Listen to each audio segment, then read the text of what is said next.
So there's been quite a lot of controversy surrounding the latest standards for how Black history will be taught in public schools. Teachers unions and politicians alike have been outraged by some of the new policies outlined by the Florida Board of Education, but others are backing the new framework. So let's dive deeper into this, because despite all the political banter, we are here to break it all down for you.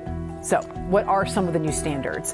On Wednesday, the state's Board of Education approved a new framework for how Black history will be taught at schools. These were designed to guide lessons from kindergarten through high school.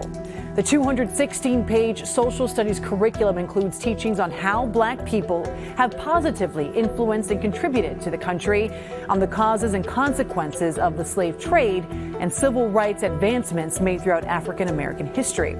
But it also includes several revisions.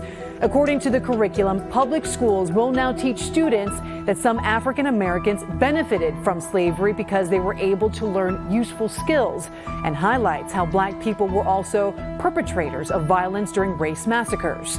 This comes on the heels of the passage of legislation last year that bars school instruction suggesting anyone is privileged or oppressed based on their race or skin color. And it is just one facet of a broader assault on what Governor Ron DeSantis calls woke indoctrination in the U.S. education system. So how have people reacted? Teachers unions all across the state, like the Florida Education Association and the United Teachers of Dade, have been outraged by the new standards, calling them, quote, a step backwards and a whitewash of history. The NAACP said the standards, quote, convey a sanitized and dishonest telling of the history of slavery in America. But members of Florida's African American History Standards Work Group touted the new standards and said they were, quote, rigorous and comprehensive. And what have politicians done or said about it? Well, we'll begin with Miami-Dade Mayor Danielle Levine Cava, who spoke out against the standard in a tweet, writing, quote, slavery didn't benefit the enslaved, period. And here in Miami-Dade, we don't rewrite history.